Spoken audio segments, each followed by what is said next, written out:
Ini Yohanes 13:13 ya. You call me teacher and Lord, and rightly you say I am. Di sini Lord artinya Tuhan, bukan Tuhan.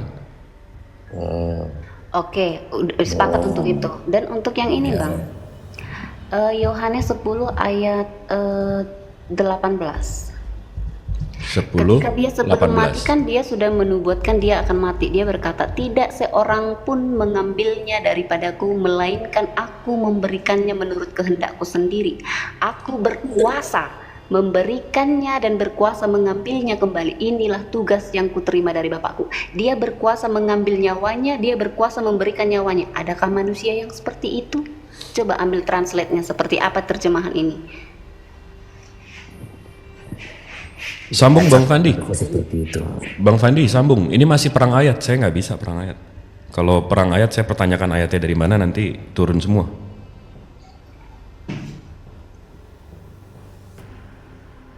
Ya, Bang coba, Jip, ini kan tadi dia di bilang. dalam Yohanes 13:13 tadi dulu itu mungkin kalau bisa difokuskan dulu di satu ayat itu Iya. karena Iya, di situ Tuhan. ya kan tulisannya. teman-teman. Oke, tadi saya sudah sepakat. Oke, itu Tuhan. Gak apa-apa itu Tuhan. Tapi ketika di Yohanes 10 ayat 17 dia berkata, Bapa mengasihi aku, oleh karena aku memberikan nyawaku untuk menerimanya kembali. Tidak seorang pun mengambilnya daripadaku, melainkan aku memberikannya menurut kehendakku sendiri.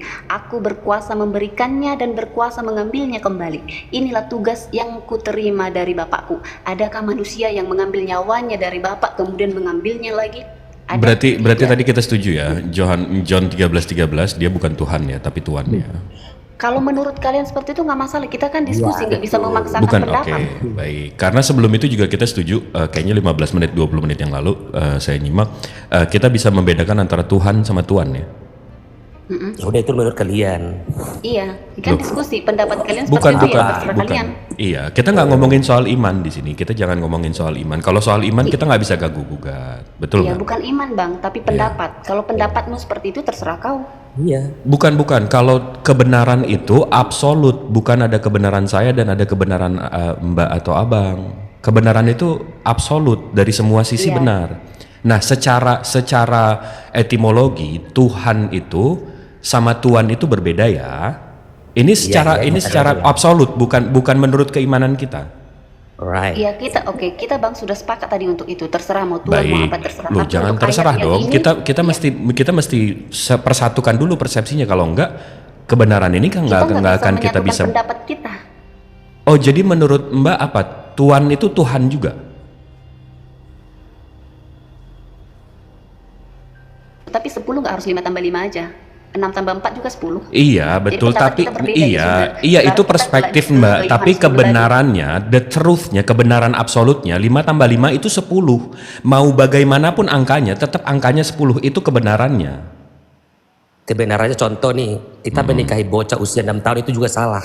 Itu bukan kebenaran. Betul. Nikahin anak 3 tahun, Batita juga salah. Betul nggak? Setuju nggak? Betul. Nah, Tapi ada aja orang yang melakukannya. Nah, itu salah. ada orang tua Tuhan menikahi anak umur 3 tahun itu juga lebih salah lagi, betul nggak? Bisa nggak setuju di situ? Itu bisa juga aja. Itu maksudnya absolute truth-nya. Jangan Apalagi lihat sampai perspektifnya. Maaf, anak-anak Umi aku baru dengar ada yang menikahi 3 tahun. Di mana itu? Di Oh, mana ayatnya? baik, kita buka ya. Saya tunjukin ini. Perjanjian baru itu kalian dapat dari mana? Jawab aja sendiri. Nggak tahu. Enggak tahu. Oh, nggak tahu. Itu dari Keyahudian. Oh iya, jawab dong. Ya, dari Keyahudian. Jadi kalau kita buka nih dari Keyahudian ya, Sefaria ya. Genesis. Safari, apa Safari ya? Sefaria. Oh, keren Safari. Ini Marco memang cara diskusinya kayak orang tolol gini apa memang gimana sih? Tadi lagi ngomong ingin kebenaran, tiba-tiba lompat ke 6 tahun. Begitu ke 3 tahun, Saveria. Enggak. Saya nggak ngomong sama ini. Saya nggak mau ngomong sama nggak berkualitas. Maaf ya, Marco. Nanti aja ngomongnya. Ini Mbak Sulasri. Di Genesis 25:21, Genesis itu kitab apa ya? Kalau saya lihat kitab Genesis itu kitab Kejadian, Mbak Sulasri. Di kitab Kejadian nomor 25, di sini dibilang ayat 20 ya. Isaac was 40 years old when he took a wife Rebekah, daughter of Bethuel the Aramean of Padan Aram, sister of Laban Aramean. Ini ayatnya. Begitu ditafsir oleh Bahasa Indonesia aja bang, aku nggak ngerti bahasa itu soalnya. Oke. Bahasa Indonesia aja. Iya, ini kalau dalam bahasa Indonesianya. Ini kitab Kejadian. Ishak Iya. berusia 40 tahun ketika ia mengambil istri Ribka.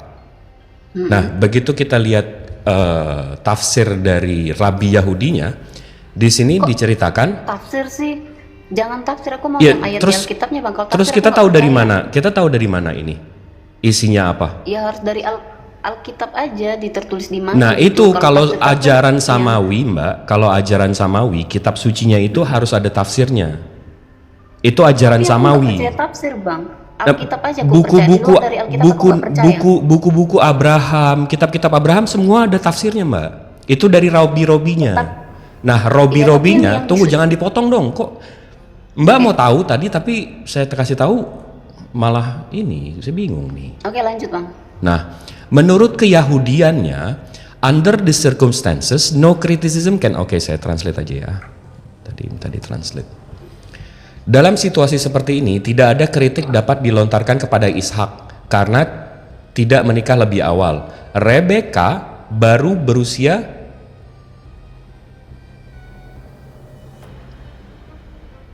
ini yang tadi saya sebut ya.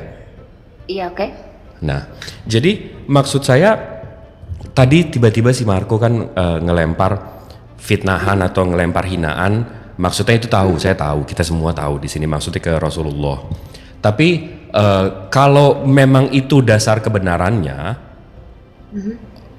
nenek moyangnya Tuhan dia itu nikahin anak umur 3 tahun, itu bukan balita loh, dan itu batita loh. Dan Mbak kalau tahu ini ada ini masih di Sefaria. Nidah ini kitab fikih. Kitab fikih itu Jadi kitab ini. Nah, ini keyahudian loh. Ini agama Yehosua loh. Di sini dibilang kalau mereka ya, ini suku mereka dan agama mereka. Perempuan boleh dinikahi 3 tahun dan 1 hari. Dan kalau bapaknya sudah mengarrange pernikahannya, harus digunakan ini intercourse nih. Intercourse ini dalam bahasa Indonesianya sebentar. Berarti intinya itu Ishak memperistrikan anak 3 tahun gitu ya bang? Ya, itu dari segi keyahudian ya. Iya dari sejarah kan kalau di kitab suci nggak ada ya. Dan sumbernya kitab suci. Oke, tapi Ishak itu bukannya nabi orang Muslim juga, kalian percaya itu? Betul. Jadi kalian percaya bahwa Ishak menikahi 3 tahun? Betul. Ya apapun kalau Iya. kami tidak sepenuhnya mempercayai keyahudian. Iya makanya saya Karena juga dalam bilang, Al-Quran aku nggak percaya diceritakan- di luar Alkitab, aku nggak percaya bang. Entah siapa yang menafsirkan itu kan kita nggak tahu. Aku nggak percaya tafsiran. Nah, gitu gini aja. Mbak, kalau di Islam kami di dalam Al-Quran dikasih tahu bahwa kita nggak bisa percaya sama 100% sama Bani Israel ini. Nah, tapi di Alkitab disebutkan di mana jangan percaya 100% sama Yahudi. Sementara Tidak Yahudi ada, yang disembah orang Yahudi. Iya tapi di kitab sucinya itu nggak ada bang. Berarti nggak dipercayai kan? Iya, balik lagi. Emang Mbak paham tafsir? Paham tafsir bang, tapi di kitab suci itu nggak ada mengarah-arah ke sana, nggak ada juga gitu. Kalau misalnya ada tulisan itu, kemudian ditafsirkan itu benar. Nah, Tapi itu tulisan yang mengarah ke sana membingungkan, nggak Mbak. ada. Mbak ngambil Iya. kitab sucinya, tapi tidak mengambil pemahaman mereka. Kan ini kitab suci mereka, Mbak. Iya, yang diambil dari pemahamannya dari kitab suci mana dulu kan gini, ada ayatnya terus ditafsirkan. Ini ada tafsirannya tapi nggak ada ayatnya, kan lucu. Ini mereka, Mbak tahu nggak sih tafsiran ini nggak cuma asal baca-baca doang, asal tafsir doang. Ini kalau dari Rabi, Mbak, tafsirnya itu berdasarkan Talmud. Talmud itu hafalan mereka. Iya, saya paham bang. Ada sanatnya, ada perawinya.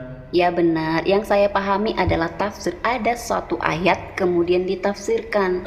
Kalau ayatnya nggak ada tapi ada tafsirannya, itu tanda tanya bang. Nah, ini ada ayatnya, ada tafsirnya, Mbak. Jadi di ayatnya diceritakan bahwa Ishak menikahi Rebeka waktu Isaac berumur 47 tahun.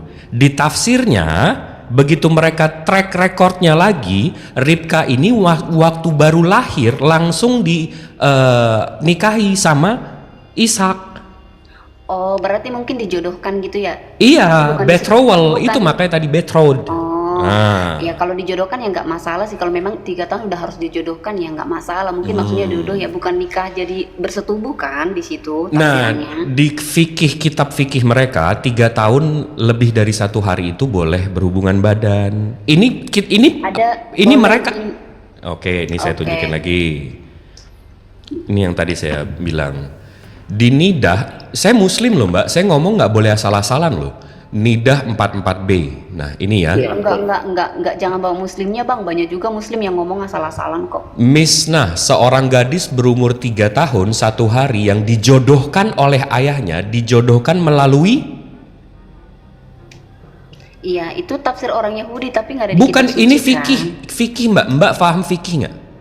Coba fikih itu apa? Fikih itu kitab yang mengajarkan hal-hal detail.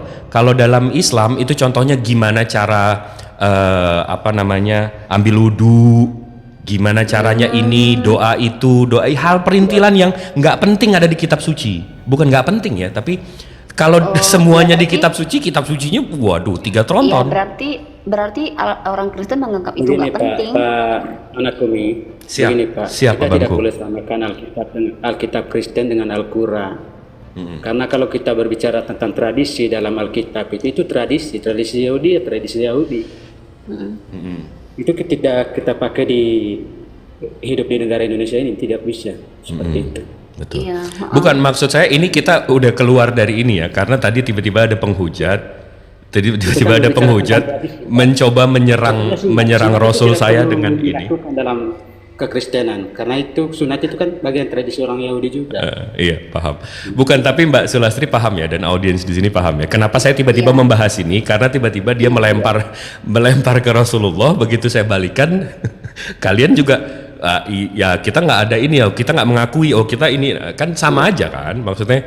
Jadi kalian ambil kitabnya, kalian nggak mengambil pemaknaan dari mereka.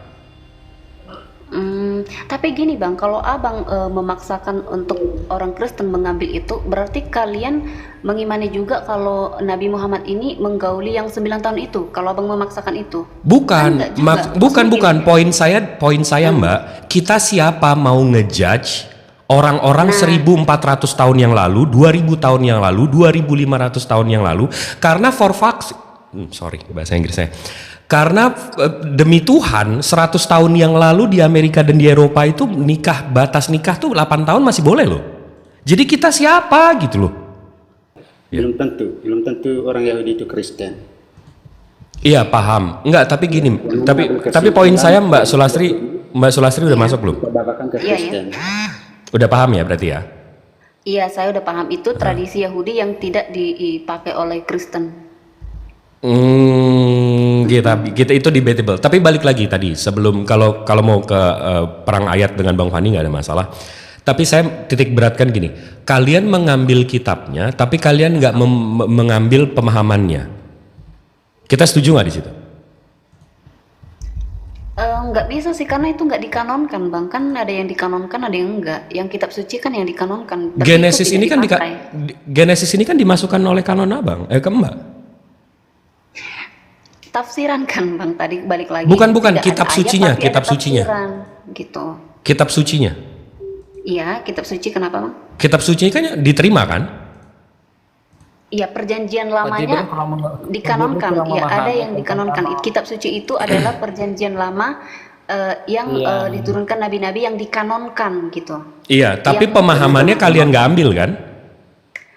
Pemahaman yang mana bang? Soalnya Oke, contoh deh, contoh. Ini contoh nih. Oke, baik. Kita contoh nih ya, pemahaman ya. Kita nggak usah ngomongin anak kecil lagi, nggak usah ini.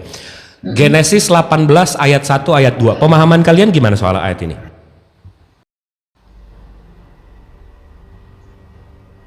Genesis Pak, baca Pak. Baca, bentar, keluaran ya. Genesis apa sih? Genesis. Ini kita santai ya ngomongnya, nggak usah emosi berantem gitu ya. Saya paling nggak bisa kalau kitab kejadian 18. Bentar.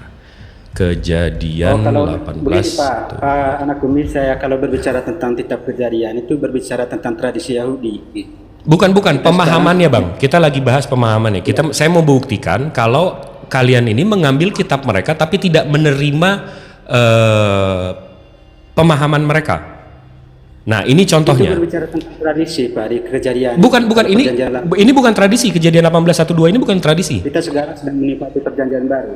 Enggak, nah di sini ini makanya contoh 18:1 ya. Kemudian Tuhan menampakkan diri kepada Abraham dekat pohon terbenim di Mamre, sedangkan diduduk pintu kemahan waktu hari panas terik. Ketika ia mengangkat mukanya, ia melihat 3 orang berdiri di depannya. Sesudah dilihatnya mereka, ia berlari dari pintu kemahnya menyongsong mereka, lalu sujudlah ia sampai ke tanah. Nah, saya nanya nih, pemahaman abang-abang kalian, abang-abang ini begitu membaca Kejadian 18:1-2 ini gimana? Tuhan turun.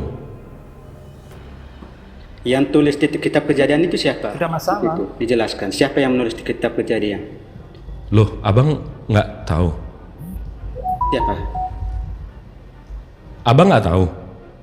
Saya nggak tahu. Siapa? Musa.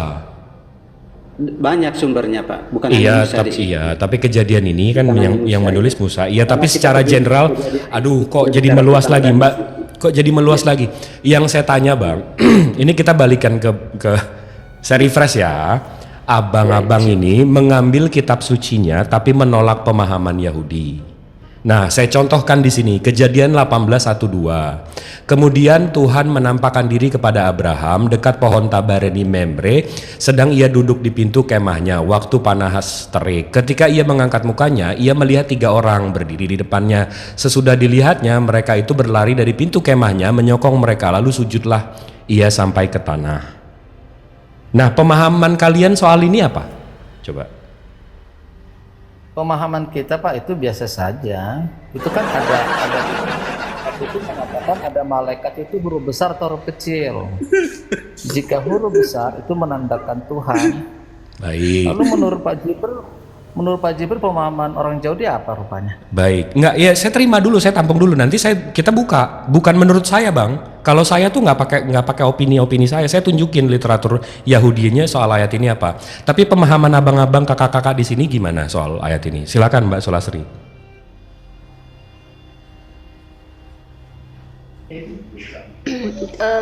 Ayat yang mana tadi Bang? Maaf. Kejadian 18 nomor 1 sama 2. Kejadian 18 Nomor 1 sama 2. Kemudian Tuhan menampakkan diri kepada Abraham dekat pohon terbenim di Mamre, sedang ia duduk di pintu kemahnya waktu hari panas terik. Ketika ia mengangkat mukanya, ia melihat 3 orang berdiri di depannya. Sesudah dilihatnya mereka, ia berlari dari pintu kemahnya menyokong mereka, lalu sujudlah ia sampai ke tanah. Nah, pemahaman Mbak Sulastri soal ayat ini gimana? Iya, Tuhan itu datang. Tuhan itu datang. Oke, jadi 2 ya yang menjawab Tuhan itu datang. Habis itu Bang Petrus? Iya, seperti itu. Sama ya? Oke, Bang Yunan? Bang Yunani Al-Khabil? Ya, halo. Iya, halo. Bang Yunan membaca Kejadian 18:1-2 ini mengimaninya kayak gimana?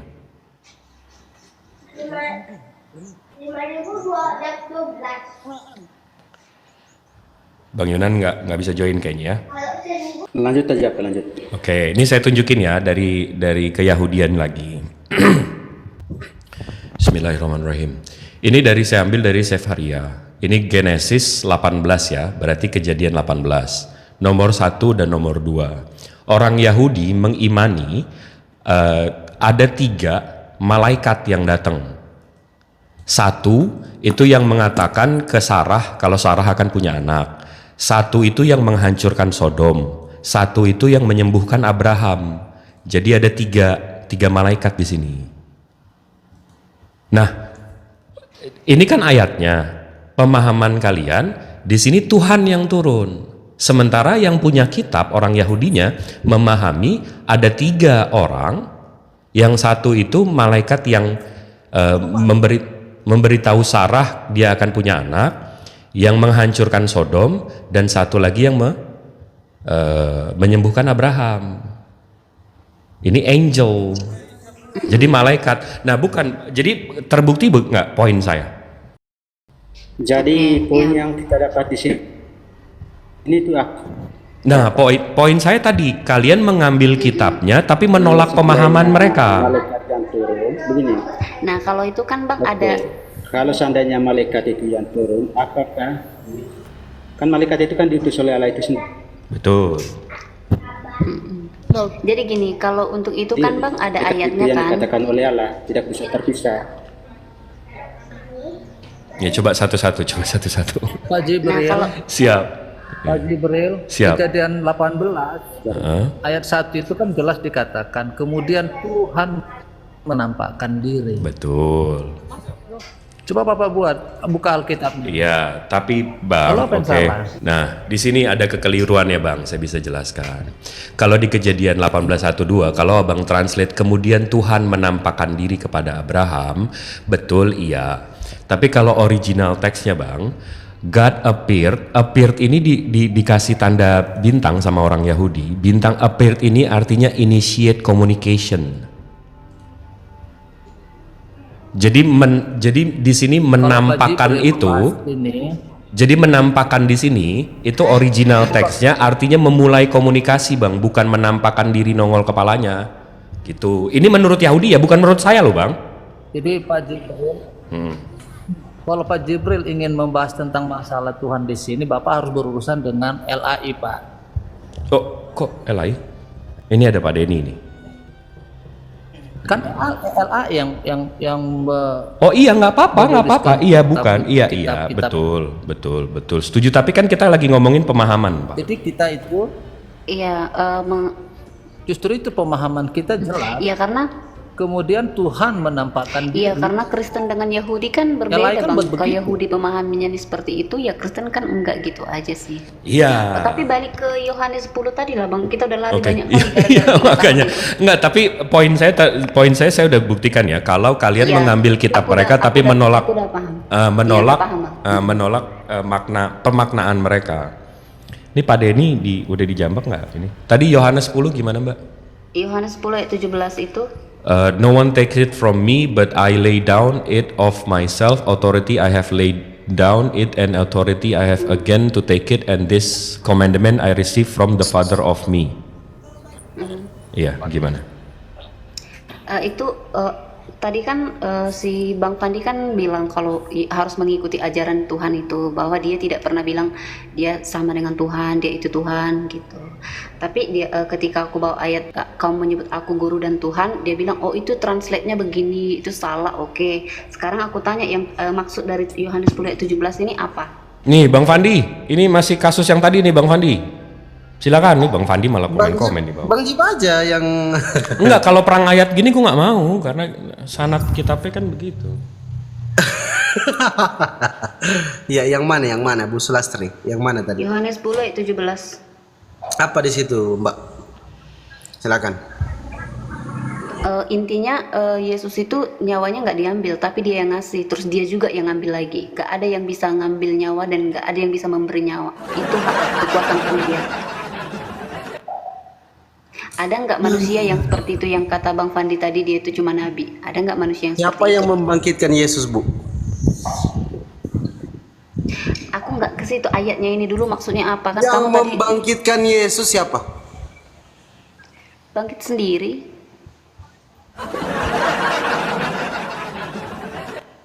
Kalau Yesus dibangkitkan di dalam kitab suci Anda kayak mana? Kenapa Anda Bang berhenti. Fandi lari? Anda Kenapa berhenti lari, sembah Bang? Yesus ya. Kalau Yesus Kenapa? dibangkitkan sama Bapa ya, Anda berhenti Kenapa sembah Yesus. lari? Kenapa lari kok dari sini lari? dulu Bang, jangan lari. Mana ada lari Mbak? Ya udah, coba Itu Yohanes 10 ayat dengarkan 17. Mbak ya. Enggak, Anda Yohanes bilang 10. Yesus. Yohanes Ya. 10 ayat 17 Bang, jangan ke situ dulu, ini dulu selesai baru kita situ nanti. Anda bilang Yesus itu bangkit sendiri. Jangan ke situ Tetapi dulu Bang, yang ini dulu. kenapa Yohanes 10 ayat sih? 17. Kamu yang kenapa lari, astaga. Kamu Iya, nggak bisa jawab, Anda bilang aja bilang nggak Yesus bisa udah. Yesus menyerahkan nyawanya dan mengambil kembali, betul? Nah, pertanyaannya akan timbul seperti ini. Apakah Yesus bangkit sendiri atau dibangkitkan oleh Tuhannya, yaitu Bapa? Jawab. jelaskan dulu maksud dari Yohanes 10 ini, Bang. Sebelum ngerti. Aku nggak tahu Alkitab, kan yang paham Alkitab kamu. Kamu jelasin dulu. Saya ulang Mbak ya, saya ulang ya. Yesus ini bangkit sendiri. Ini kan buktinya ini. Kalau dia menyerahkan nyawa terus mengambilnya kembali, kita buktikan. Benar tidak ini Yohanes 10 nomor berapa tadi yang Anda baca itu? Kita buktikan. Nah, pertanyaan saya, Yesus ini bangkit sendiri atau dibangkitkan Jadi oleh maksudmu Yesus hakikat yang lebih hebat, lebih kuat dari dia? Silakan. Jadi maksudmu ayat ini bohong gitu. Yohanes 17 itu bohong maksudmu. Mbak, Jadi, dengarkan maksudnya apa? baik-baik Mbak. Ini pertanyaan mudah loh. Yesus ini bangkit sendiri atau dibangkitkan? Itu aja dulu jawab sampai selesai. Jangan lari situ dulu, yang ini dulu Bang. Jelaskan, aku nggak ngerti Kenapa Alkitab sih takut soalnya. Pak, kali dijawab Mbak? dulu pertanyaannya Ibu Filarsi. Kenapa sih takut? Tanya dulu, jawab dulu deh. Kenapa sih takut sekali? Anda bilang Yesus dibangkit sendiri. Itu bohong. Yang bangkitkan Yesus itu adalah Bapa. Karena Bapa itu Tuhan, kata Yesus. Gimana sih kalian ini? Tapi kan dia bilang nggak ada seorang pun yang berhak ambil nyawanya. Bedain layar saya, Pak. Alamak. Bedain saya, Pak Fandi. Aduh, ya gimana Bang? Nggak usah Bang, aku sudah hafal Yohanes 1 nomor 1 sampai nomor 14. Udah Bang. Iya. Tapi Bapak kan Nggak usah, percaya dengan nggak usah. ayat ini. Ini Bang, ini poinnya. Sebenarnya teman-teman Kristen ini setuju Begini, tidak Pak. bahwa Yesus ini mengenalkan Tuhan kepada kalian? Setuju enggak? Yesus ini Pak, orang kita tidak yang boleh mengenalkan bertahan Tuhan. satu ayat. Begini, Pak Fandi. Kalau memahami Alkitab itu kita tidak boleh bergerak dalam satu ayat saja. Gitu. Iya betul, semua keterkaitan. Masih banyak ayat-ayat lain yang mendukung. Kita tidak boleh samakan Al-Quran dengan Alkitab. Iya, benar. Begitu Pak. Enggak, ini selamat pagi dulu semuanya. Pagi. Itu Selamat pagi Bang Denny. Bang Pandi barusan itu betul, itu Yesus itu memang dibangkitkan oleh Bapa. Jadi kita nggak usah, kalau iya bilang aja iya, nggak usah muter-muter. Izin ya Bang Sulastri, Mbak Sulastri, Bang Petrus, Bang Idama. Ini Denny Kristen loh. Dia bilang Yesus itu dibangkitkan oleh Bapa, oleh Tuhan.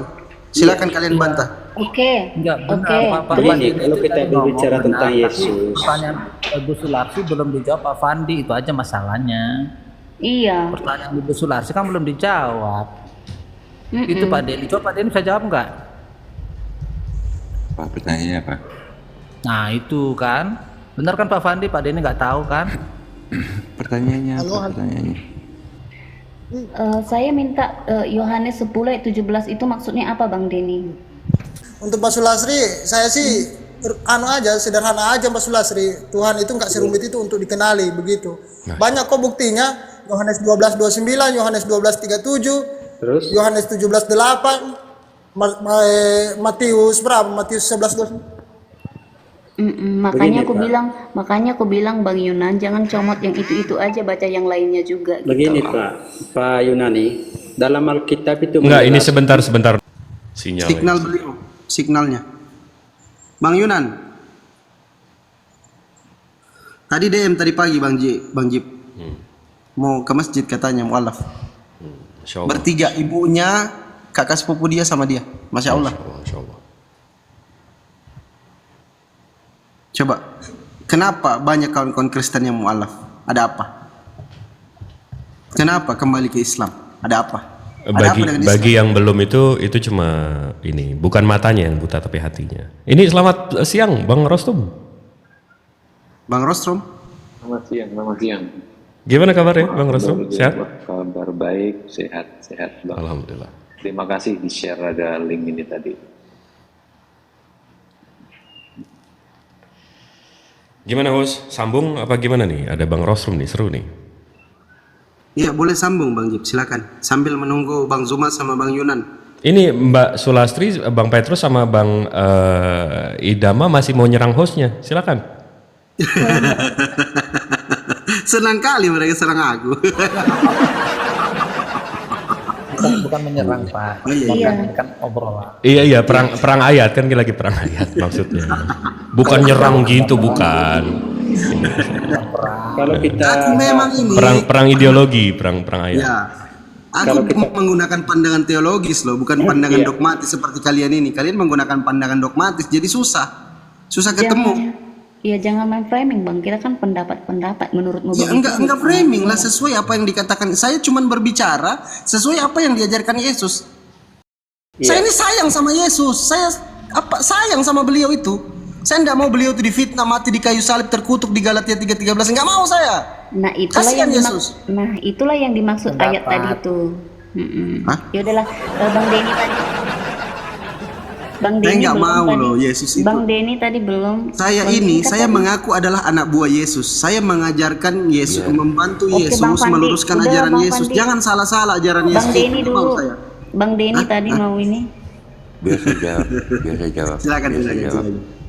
Biar saya jawab. Jadi di Yohanes berapa tadi? 10:17 ya. 10:18. Itu menjelaskan bahwa Tuhan mencintai dia, bahwa dia akan bisa memberikan nyawanya dan juga memungkinkan, kalau original teksnya itu mungkin mengambilnya kembali. Nah, pada kenyataannya di Kisah Para Rasul, sebentar ya aku ya. Para Rasul 19:30 di situ dinyatakan bahwa Yesus itu dibangkitkan oleh Tuhan. Jadi nggak ada pertentangan di sini, nggak ada ketentangan. Karena kenyataan Yesus memang dibangkitkan oleh Tuhan. Coba baca Kisah Para Rasul 19:30. Dia dibangkitkan Bapak berarti atas kehendak dia ya, dari ayat 17-18 ini. Nggak Kehendak seorang siapa pun. lagi? Kehendak siapa? Kisah Para Rasul 13, Dia sendiri. 19. Dia sendiri siapa dia itu? Bapak atau Yesus? Yesus itu. Alamak. Ini kalau kayak gini parah ini kalau kayak gini. Iya kan di Padahal ayat 17. di KPR tadi Bapak yang membangkitkan Yesus. Iya betul, tapi kan di ayat 17, iya di ayat 17 kan dia bilang nggak seorang pun yang bisa mengambilnya kecuali kehendak dia sendiri.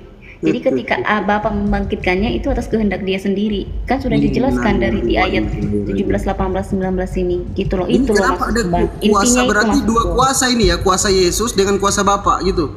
Kan mereka satu, Bang. Berarti ada dua yang berkuasa ya.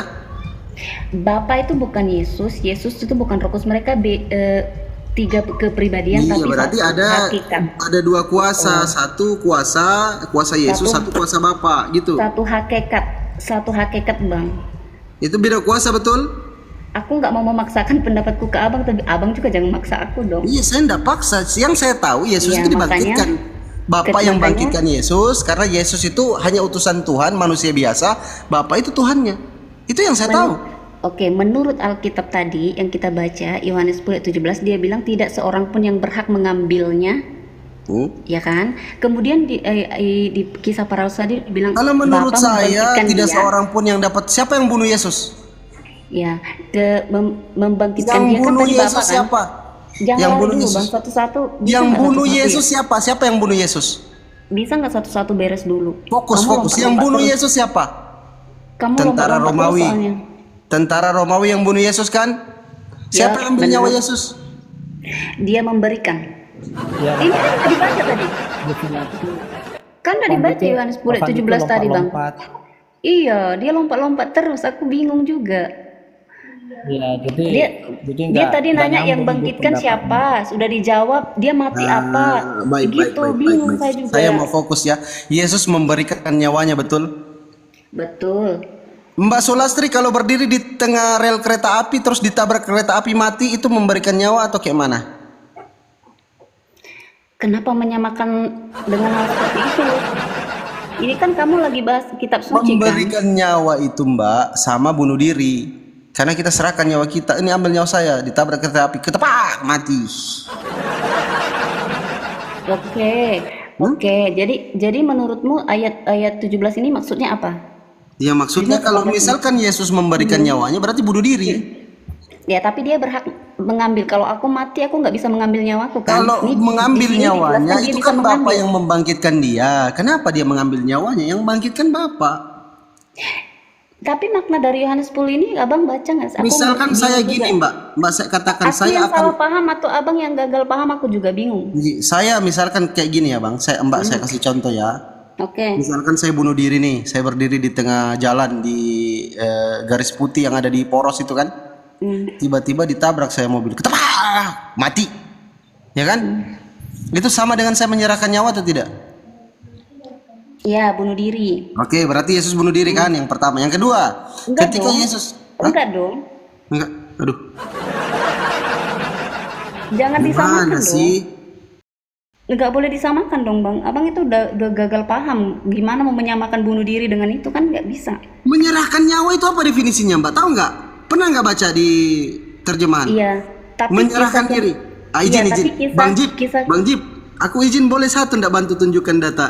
Menyerahkan diri itu apa artinya? Siap. bukan masalah menyerahkan diri. Menyerahkan tapi nyawa, makna menyerahkan dari- nyawa. Menyerahkan makna nyawa. dari kitab ini loh. Ada Jangan nggak? lari-lari, Bang. Iya, ini kita cari makna. Ada nggak Iya. artinya bunuh diri gitu?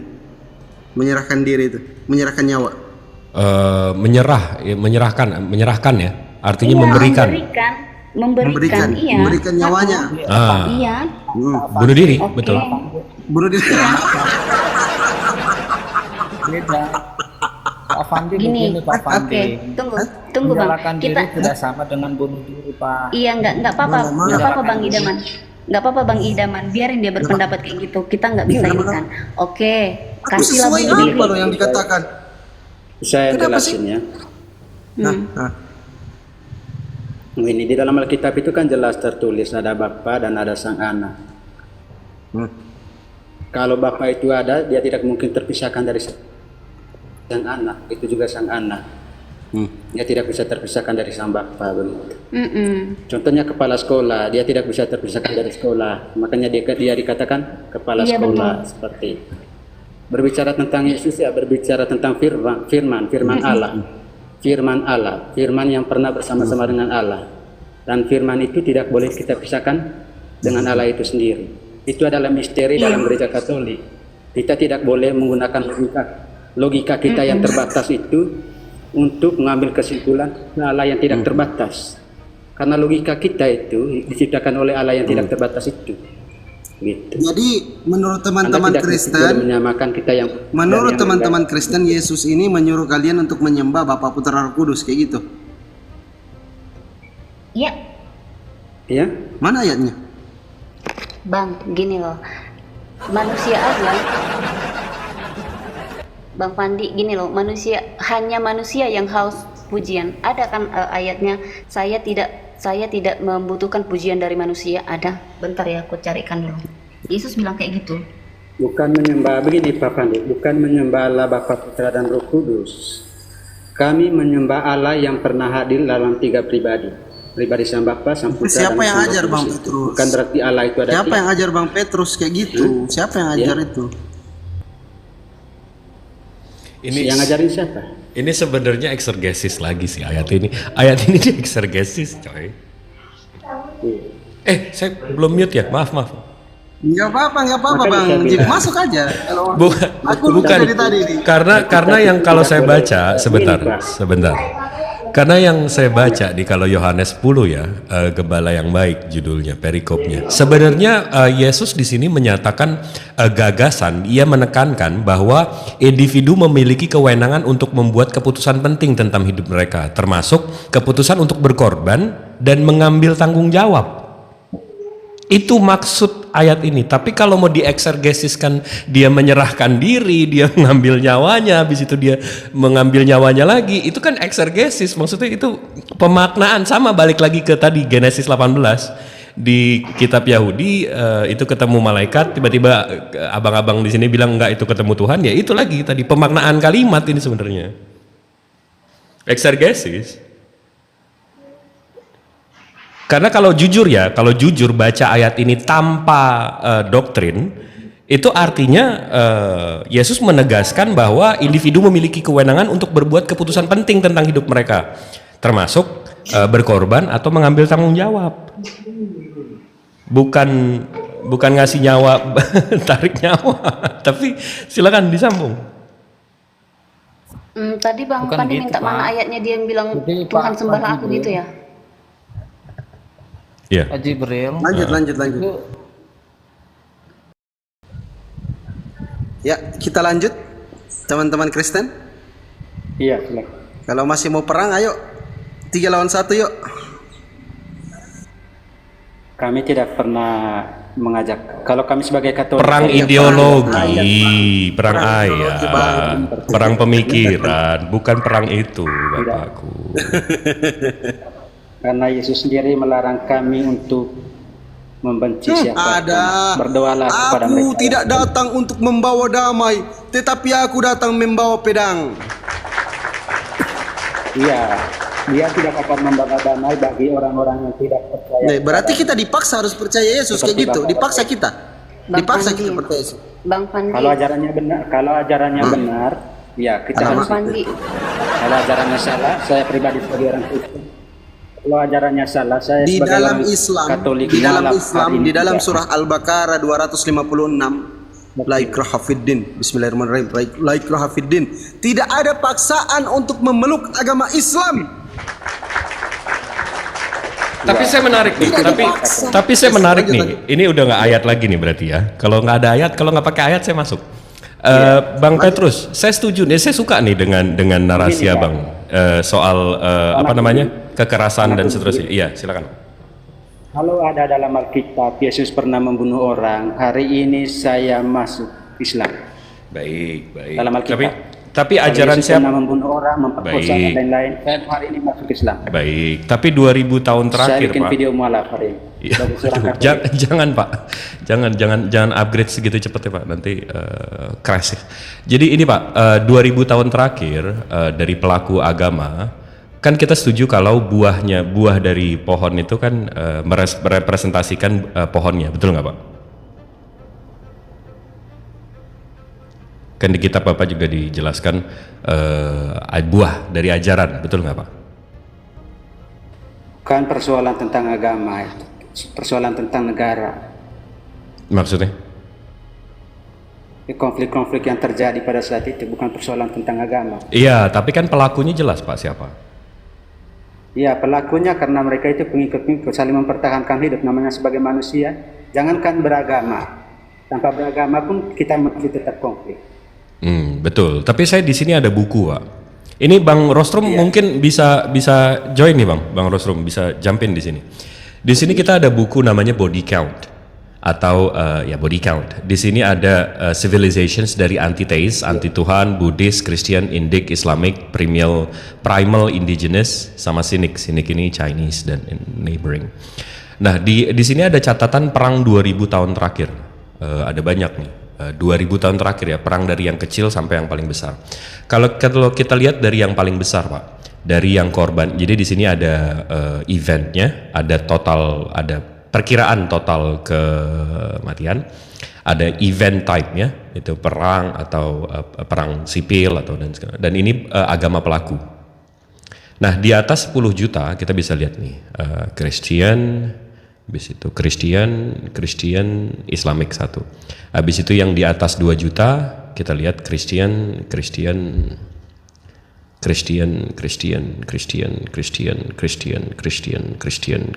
Islamic 1. Nah, kalau kita baca semua udah ditotalin sama penulisnya, death toll distributions world civilizations dari tahun 0 sampai tahun 2008. Yang si paling kasih nih Pak, si paling kasih ini dibandingin ajaran lain. Nah, ini justru tinggi sekali. Nah, itu kalau perang itu berarti yang melawan ya. Nah, kalau ini nggak ngelawan, ini pembantaian. Nah, di sini ada juga. Nah, kalau di sum up lagi, pembantaian distributions ini untuk pembantaian death toll distributions world civilizations 0 sampai tahun 2008, 2000 tahun terakhir. Soal membantai, si paling kasih ini hampir 9 kalinya yang dituduh teror. Nah, kalau lihat representatifnya dari pie chartnya, itu si paling kasih ini justru ini kalau dia pemilihan presiden ini satu putaran nih Pak, 65%, nggak perlu putaran kedua. Justru yang dituduh kasar agama ini malah yang paling kecil. Nah, itu kalau buahnya merepresentasikan pohonnya atau ajarannya dan seterusnya, itu gimana Bang Petrus sama Bang Rostrum sama Bang Idama kalau mau merespon? Ini memang internet saya atau pada nggak lepas mute? Ini yang dipersilahkan 3 orang, Bang. Iya, ya udah siapa aja. Silakan Bang Rostrum dulu. Bang Rostrum, silakan Bang. Iya. Begini ya, selamat siang semuanya rekan-rekan Kristen. Ya memang kalau kita berbicara sejarah, kalau kita begitu kita berdiskusi itu langsung mengangkat kata kasih, itu konteksnya kalau pasca Perang Dunia Kedua itu masih reasonable, masih masuk akal, logiknya masih dapat. Tapi kalau teman-teman dari Katolik Kristen ini tiba-tiba mengutip dan melupakan sejarah, ujung-ujungnya kan seperti ini. Begitu sih Bang saya. Kalau saya tidak membantah data itu, karena memang saya selalu menyampaikan, teman-teman itu selalu ujung-ujungnya kami kasih gitu. Mana ada di bumi ini yang mengajarkan kasih. Tapi kalau itu pasca Perang Dunia Kedua, saya setuju. Sebagai seorang Katolik saya setuju. Tapi kalau itu digeneralisir, kita tarik sejarah, yaitu namanya penghapusan memori, nggak bisa.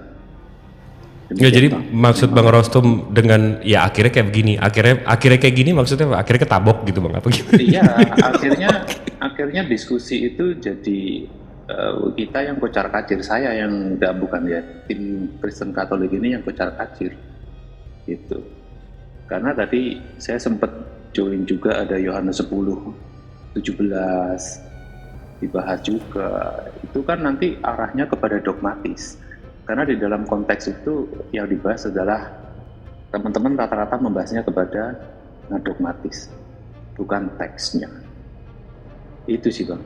Jadi untuk masalah kasih ini nggak relevan ya, karena tidak mungkin mata air itu akan memancarkan jenis air yang berbeda, sumber mata air itu. Seperti itu sih. Ini teman-teman Kristen Katolik pasti tahu ayat ini. Makanya perlu menguasai sejarah dulu sebelum naik untuk berdiskusi, supaya tidak kocar-kacir dogmanya. Demikian Bang Jibril, terima kasih. Mantap, Bang Rosrum. Gimana Bang Petrus atau Bang Idama?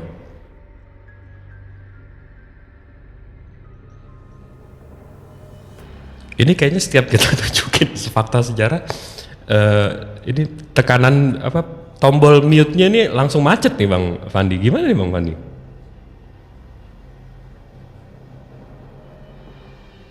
Langsung kayak nggak bisa di unmute gitu. Tapi nanti begitu kita ngomongin ayat lagi tiba-tiba unmute lagi. Itu satu. Ini Fandi sekalinya kita ngomongin, aduh.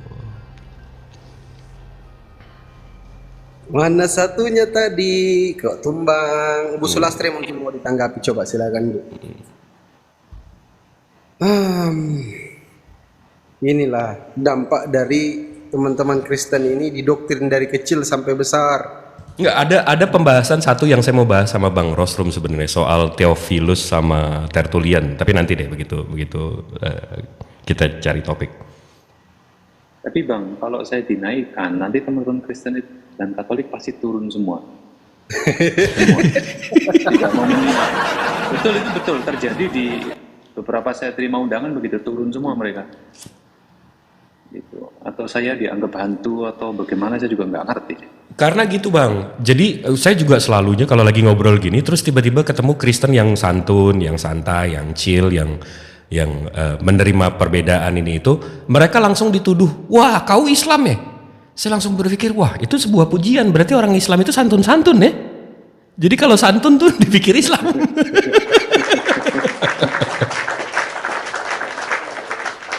Menurut saya itu sebuah pujian, malah loh, kok yang santun, yang santai malah disebut, malah dituduh Islam. Sebuah pujian sebenarnya. Bu Sulastri, gimana?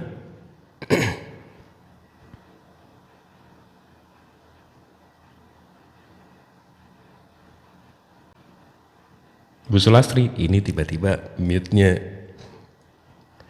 kena casing nih Bang Fandi. Atau mungkin lagi berdoa untuk menurunkan Roh Kudus. Biasanya demon-demon baru itu mengandalkan Roh Kudus Bang. Nah kalau saya ini kan mungkin manusia yang kastanya paling rendah. Jadi saya kalau menyebut Roh Kudus itu mungkin nggak akan dihiraukan. Jadi saya lebih baik pakai sejarah tekstualnya bagaimana gitu, mungkin lebih oke ya. Begitu sih Bang. Atau mungkin lagi wudu Bang, mungkin lagi wudu dia lagi wudu nunggu zuhur azan ya kan. Enggak, tapi Bang Rosrum ini karena kita lagi nggak bahas apa-apa. Ada dua hal yang saya mau pertanyakan dan bukan pertanyakan sih, lebih ke confirm. Nomor satu, sebelum tahun 1881 ya. Sebelum tahun 1881, Roh Kudus ini dalam bahasa Inggris disebutnya Holy Ghost, bukan Holy Spirit, betul nggak? Iya. Ada pergeseran penerjemahan. Memang Holy Ghost. Nah, di beberapa teman-teman Pantai Costa ada satu denom itu kegerakan Pantai Costa kan, itu di terakhir ya Bang, itu memang Holy Ghost. Jadi pendeta-pendeta dari luar negeri itu kalau masuk ke tempat kita itu pakai Holy Ghost. Itu betul, itu confirm Holy Ghost. Lagunya masih ada sampai sekarang, pujiannya masih ada itu. Kalau teman-teman Kristen Katolik, ya Holy Ghost. Jadi sebenarnya hantu suci atau karena ghost ini kan? Ya, definisinya kan di sana Bang. Ya ini nanti saya dikira ini lah lebih. Cuma saya ngomong teksnya memang betul, confirm iya. Baik. Bahkan di tahun 2000-an itu di Surabaya diadakan satu pertemuan besar gereja-gereja Pantai Costa di seluruh dunia, itu perwakilan karena itu kegerakan yang baru ya, termasuk karismatik itu masih gitu, jejak digitalnya masih ada, jejak dokumentasinya masih ada. Itu pendiri-pendiri Pantai Costa karismatik dari Amerika sana Holy Ghost, dari Eropa Holy Ghost. Karena padahal sudah tahun 2000 ya, sudah tahun 2000 padahal itu. Iya, kebetulan saya dapat kopi Bang. Ini dari Profesor Benjamin Marfield. Ini bulan Agustus 1881. Di sini New Version Differ, Authorized Revised New Testament. Jadi memang New Testament, dan ini ditulis di sini, the object of present publications is to show one's at actual difference between. Jadi ini nggak boleh dibaca sama jemaat. Ini general ini ready to help, not only for general reader. Jadi memang bukan untuk jemaat. Nah di sini dikasih tahu Bang, ini ayatnya. Ini yang authorized version, habis itu direvisi. Ini revisinya, ini ayat sebelumnya, dan ini nomor chapternya. Nah di sini saya ketemu di tahun ini baru diganti memang. Jadi dari Saint Luke 4 nomor 1, jadi dari Holy Ghost itu jadi Holy Spirit. Dan ada beberapa ayat memang yang diomit, ditarik-tarik. Nah maksud saya, jadi sebelum ini memang Holy Ghost ya. Jadi kalau saya penasaran dalam bahasa Indonesia itu apa ya? Karena pasti nggak Roh Kudus dong.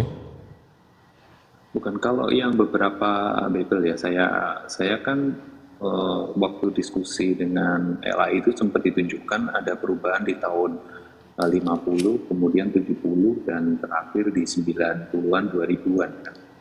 Itu masih Roh Suci ya. Jadi terjemahnya Roh Suci. Kalau itu tahun berapa Bang? Indonesia sekitar 50-an ya. Kalau saya enggak 1950. Sudah 19-an sudah. Oh. Itu masih tersisa kalau untuk Indonesia itu dan Melayu itu masih pakai Roh Suci ya. Sebelum kemudian bergeser di terjemahan itu menjadi Roh Kudus, pakai nama Kudus itu. Ada pergeseran. Karena kalau di Islam Bang, Rohul Kudus itu memang original text.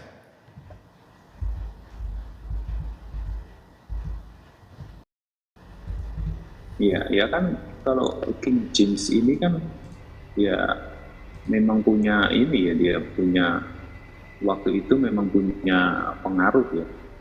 Jadi bisa melakukan revisi dan koreksi untuk yang disebarkan. Yang itu ditentang kan sebenarnya untuk terjemahan Bible itu ke dalam bahasa Inggris itu kan juga ditentang oleh rohaniwan Katolik pada waktu itu kan.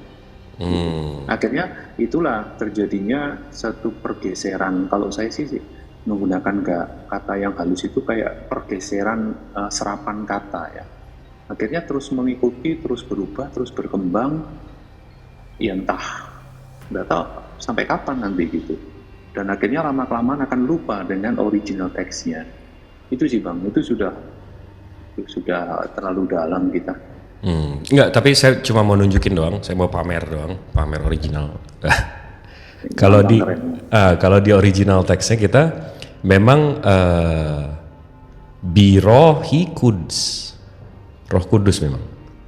Birohi kuds. Itu memang Roh Kudus. Birohi kuds, Roh Kuds, Roh Kudus, Kuds. Jadi kita Rohul Kudus atau Rohul Kudus itu original text. Jadi nggak bisa dirubah itu dari tahun 18, abad 17, abad 16, abad 15, abad 14, 13, 12, 17 dan seterusnya itu memang kita udah Rohul Kudus. Tapi kenapa nggak roh suci aja Bang? Nah itulah yang kita salah satu komplain juga itu pergeseran terjemahan dari Lembaga Bible Indonesia itu memang ada kekacauan. Tadi juga ada teman yang sudah turun Eropa, saya waktu masuk pertama itu menulis Tuhan besar, Tuhan kecil dan segala macam. Itu kan kekacauan daripada transliterasinya Indonesia itu Bang. Iya, Tuhan kecil, Tuhan besar. Itu sebenarnya udah monoteis belum sih Bang? Iya, sebenarnya itu pergeseran antara monoteis ke politeis kan? Waduh. Abang jangan ini saya sudah diteror banyak orang ini. Oke, sebelum kita ke poin keduanya Bang, saya mau tanya hal yang simpel deh. Tuhan Abang menciptakan kejahatan nggak? Waduh, ini kalau saya menggunakan pemikiran agnostik ini boleh nggak ya? Bukan, dari perspektif keimanan, dari perspektif keagamaan. Oh, dari perspektif keagamaan dominannya itu tidak menciptakan kejahatan. Dominannya di sana Pak. Menurut Abang pribadi? Waduh, kalau saya kondisinya sekarang sudah beda dengan yang ini mau sekarang ya. Iya. Kalau saya itu kejahatan atau kebaikan itu bersifat netral, tergantung istilahnya kalau teman-teman Muslim itu ya, tergantung efeknya. Tergantung apa yang dihasilkan. Ini pribadi Bang, saya tidak menggunakan dogmatis apapun. Nah, dari segi keimanan atau kepercayaan Abang, Tuhan Abang menciptakan kejahatan nggak? Kalau dilihat dari Bible, mayoritas tidak. Betul. Saya tanya 10 dari Kristen, 8 ke 9 menjawab, oh enggak, Tuhan saya tidak menciptakan kejahatan. Oh, nah tapi di kitab sucinya ada kok memerintahkan ada di Yesaya 45 nomor 7 ada iya, memang dia menciptakan kejahatan secara KJV dan NIV tapi LAI membengkokkan. Tapi yang saya tanya pribadi Abang nih, pribadi Abang sebagai perspektif kekristenan Katolik, apakah Tuhan Abang menciptakan kejahatan? Tidak menciptakan kejahatan. Ini kita ngomong dogma ya. Iya, berarti Katolik tidak menciptakan kejahatan. Berarti Abang secara tidak langsung menyebutkan Abang politeis ya?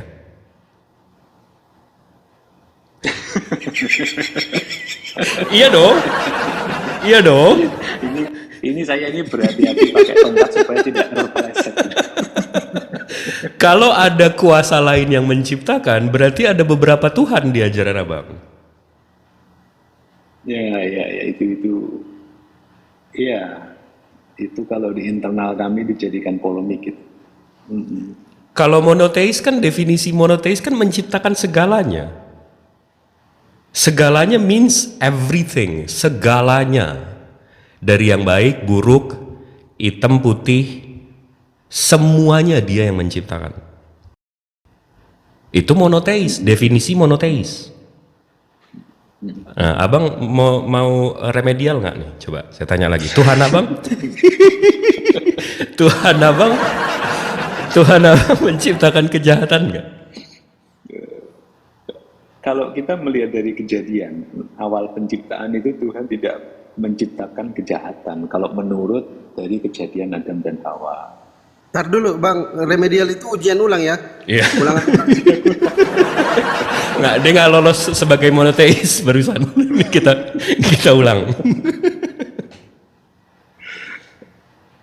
Itu Bang, kalau melihat dari kejadian yang peristiwa Adam dan Hawa itu, Tuhan tidak menciptakan kejahatan, kan begitu, karena nanti itu menyangkut panjang, itu nanti ke ujungnya pada dogma, gitu. Tapi konsekuensi logisnya Bang, begitu, oh Tuhan saya tidak menciptakan kejahatan, oh berarti ada kuasa di luar kuasa Tuhan abang. Jadi Tuhan abang selain tidak menciptakan kejahatan, tidak maha pencipta, tidak maha tahu, dan tidak maha kuasa. Itu konsekuensinya nggak bercanda loh Bang. Iya. Betul, itu kalau kita didiskusikan ya secara teologis, memang ada suatu pertentangan di situ. Nah, ini sebenarnya ranah-ranah seperti ini mestinya di kalangan rohaniwan ya. Karena kan makanya di gereja awal itu seperti gereja Katolik itu tidak mengizinkan jemaat awam itu untuk membaca Bibelnya sendiri tanpa panduan. Betul. Itu. Jadi akhirnya ya kocar kacir gitu. Akhirnya kan yang menciptakan kejahatan ini bukan sosok lain. Tuhan tidak mendominasi di situ, dan di situ nanti di ujung perjanjian baru itu akan terjadi peperangan antara Tuhan yang baik dengan entitas atau sesuatu yang bersifat jahat juga lumayan maha kuasa kan. Nah, maaf ini saya ngomongnya agak itu kan ngambang ya Bang. Itu kan udah masuk politeis Bang. Kalau udah seperti itu. Nah, itu kesimpulan audiens dulu lah. Bukan, kalau Tuhan ada tandingannya, berarti udah nggak politeis, udah nggak monoteis. Sama seperti kalau kita menyembah Zeus, nanti ada Hades. Sama kalau kita menyembah Abraham, nanti ada menyembah yang Hindu tuh bukan Abraham, satu lagi. Nanti ada Shiva. Nah, habis itu kalau kita menyembah Horus, nanti ada Osiris. Jadi ada Brahmana, bukan Abraham, afwan. Brahmana. Nah, itu berarti abang kalau ada di ajaran abang ada tandingan Tuhan, berarti udah nggak monoteis. Nah, itu gimana itu abang menyingkapin itu? Gitu? Iya. Itu betul, di dogmatis itu ada beberapa yang istilahnya menjadi misteri ya di teman-teman Katolik itu. Kalau rohaniwan dalam prosesi gerejawi itu selalu dibilang misteri iman kita gitu, karena itu masih menjadi misteri. Ini Bang Fandi ini rugi kalau mengundang saya untuk bergabung, karena 100 orang Kristen turun. Enggak apa-apa. Jadi fiturnya ini perlu dinaikkan lagi. Enggak apa-apa. Kita lebih bagus punya 4-5 penonton, tapi ilmu kita nggak membelenggu kita nanti begitu kita dihisap sih. Kalau menurut saya ya Bang.